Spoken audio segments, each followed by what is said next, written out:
Hello నమస్తే, నేను అశోక్. సుగాలి ప్రీతి ఎన్నికల సమయంలో సంచలనం సృష్టించినటువంటి పేరు. ఎన్నికల తర్వాత అంటే గత 20 రోజులుగా నెల రోజులుగా సోషల్ మీడియాలో కావచ్చు, అటు వైసీపీకి సంబంధించిన నేతలందరూ కావచ్చు, సంచలనంగా ఆ కేసును బయటికి తీసుకురావడానికి కోసం చేసినటువంటి ప్రయత్నాలు కావచ్చు, ఈ రెండు కూడా పెద్ద ఎత్తున ఇన్ఫ్లుయెన్స్ చేసి ఆ కేసుని సిబిఐకి అప్పగించడానికి ఎట్టకేలకు ప్రభుత్వాన్ని తలదించే విధంగా ప్రభుత్వం కదిలే విధంగా కూడా చేసుకుంటూ వచ్చాయి. అయితే సుగాలి ప్రీతి కేసు 2017లో జరుగుతూ వచ్చింది. అప్పుడు ముఖ్యమంత్రిగా ఉన్నటువంటి చంద్రబాబు నాయుడు గారి హయాంలో ఈ సుగాలి ప్రీతి కేసుకు సంబంధించి ఆ పాపని ఎవరైతే ఉన్నారో ఒక కాలేజీ యాజమాన్యము, ఆ కాలేజీ సంబంధించిన కొంతమంది లెక్చర్లు అత్యాచారం చేసి చంపేసినటువంటి ఘటన కూడా మనందరికీ తెలిసింది.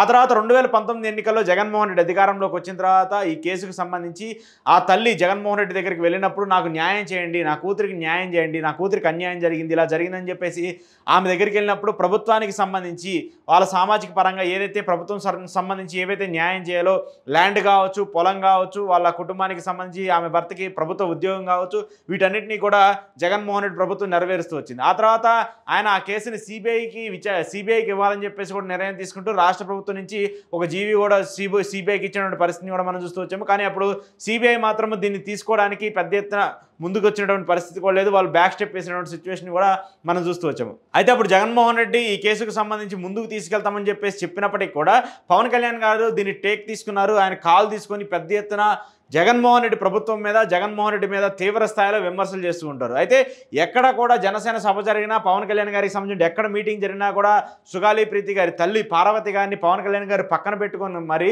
పదే ఆ కేసుకు సంబంధించి ఆయన మాట్లాడుతూ వచ్చారు. సో ఆ తర్వాత జగన్మోహన్ రెడ్డి ఓడిపోయారు. 2024 ఎన్నికల్లో కూటమికి సంబంధించి భారీ మెజార్టీతో 164 స్థానాల్లో కూటమి అధికారంలోకి వచ్చింది. ఇప్పటికీ కూటమి అధికారం స్థాపించి దగ్గరగా 16 నెలలు పూర్తవుతూ వస్తుంది. అయితే ఇప్పటి వరకు కూడా ఈ కేసుకు సంబంధించి ఎక్కడా కూడా పవన్ కళ్యాణ్ గారు మాట్లాడలేదు, పవన్ కళ్యాణ్ గారు దాని మీద స్పందించలేదని చెప్పేసి సుగాలి ప్రీతి గారి తల్లి ఆమె వీల్ చైర్ యాత్రని ప్రారంభిస్తానని చెప్పేసి ఎప్పుడైతే చెప్పిందో దాని మీద సోషల్ మీడియా కావచ్చు, అలాగే వైసీపీ శ్రేణులందరూ కూడా సుగాలి ప్రీతి తల్లికి న్యాయం చేయాలి, అలాగే సుగాలి ప్రీతి లాంటి ఒక పాపకి ఏదైతే అన్యాయం జరిగిందో అలాంటి అన్యాయం ఇంకో బిడ్డకి జరగకూడదంటూ కూడా అందరూ మాట్లాడుతూ వచ్చారు. దాని మీద వైసీపీ పెద్ద ఎత్తున స్టాండ్ తీసుకుంటూ వచ్చింది, వైసీపీ పెద్ద ఎత్తున మాట్లాడుతూ వచ్చింది. ఖచ్చితంగా గతంలో పవన్ కళ్యాణ్ గారు మీరు ఎలా అయితే మాట్లాడుతూ వచ్చారో, పవన్ కళ్యాణ్ గారు మీరు ఎలా అయితే ప్రశ్నిస్తూ వచ్చారో, మీరు ఇప్పుడు అధికారంలో ఉన్నారు, ఒక రాష్ట్రానికి సంబంధించి ఉప ముఖ్యమంత్రి, ఇప్పుడు కూడా ఈ కేసుకు సంబంధించి మీరు మాట్లాడండి, ఈ కేసుకు సంబంధించి ప్రశ్నించండి, హోంమంత్రి గారు మీ దగ్గరే ఉంటారు, లేదంటే ప్రభుత్వానికి సంబంధించిన యంత్రాంగం అంతా మీ దగ్గరే ఉంటుంది కాబట్టి ఖచ్చితంగా మీరు దీని మీద ఒక కాల్ తీసుకోండి అంటూ కూడా ప్రశ్నిస్తూ వచ్చారు.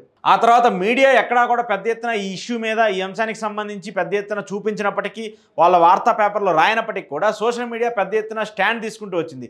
సుగాలి ప్రీతి గారి తల్లితో, పార్వతి గారితో ఇంటర్వ్యూలు చేయడం కావచ్చు, ఆమె బాధనంతా కూడా బయటపెట్టడం కావచ్చు, కనీసం పవన్ కళ్యాణ్ గారిని కలవటానికి వెళ్తే ఆయన అపాయింట్మెంట్ ఇచ్చేటువంటి పరిస్థితి కూడా లేదంటే అవి ఎప్పుడైతే మాట్లాడుతూ వచ్చిందో ఆ మాట అన్నిటికి కూడా జనసేన పార్టీ కావచ్చు, లేదంటే ప్రభుత్వం కావచ్చు రిప్లై ఇవ్వాల్సినటువంటి పరిస్థితి వచ్చింది. దాంతో ఇంపాక్ట్ని ఈరోజు సోషల్ మీడియా కావచ్చు తీసుకొచ్చినటువంటి పరిస్థితిని కూడా మనం చూస్తూ వచ్చాం.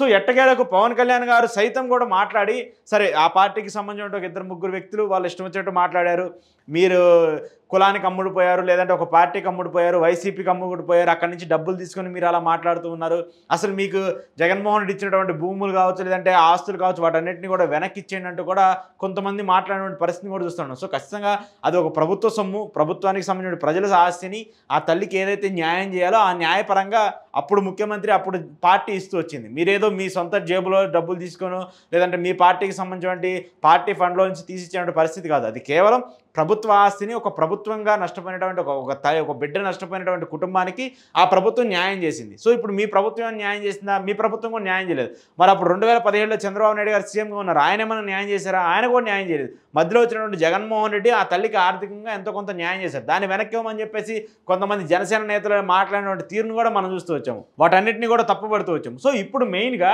ఈ కేసుకు సంబంధించి చంద్రబాబు నాయుడు గారు ఇంత పెద్ద ఎత్తున విమర్శలు వస్తున్నటువంటి నేపథ్యంలో, ఇంత పెద్ద ఎత్తున మనం రాజకీయం కోసం ఈ కేసును వాడుకుంటూ వచ్చాం కదా, ఈ కేసుని రాజకీయం కోసం ఉపయోగించుకుంటూ వచ్చాం కదా, జగన్మోహన్ రెడ్డి హయాంలో జరగకపోయినప్పటికీ కూడా జగన్మోహన్ రెడ్డిని బదనాం చేస్తూ, జగన్మోహన్ రెడ్డిని ఇబ్బంది పెడుతూ, ఆయన ప్రభుత్వం మీద విమర్శలు చేస్తూ, ఒక ఆడబిడ్డకి న్యాయం చేయలేని ముఖ్యమంత్రి ఏ ముఖ్యమంత్రి అంటూ కూడా మనం పదే మాట్లాడుతూ వచ్చాము. సో ఖచ్చితంగా మనం ఇప్పుడు ఈ ఇష్యూకి సంబంధించి రెస్పాండ్ అవ్వకపోతే, ఈ ఇష్యూ మీద ఈ కేసుని సిబిఐకి ఇవ్వకపోతే ఖచ్చితంగా మనకి మళ్ళీ నెగిటివ్ ఇంపాక్ట్ వస్తుంది.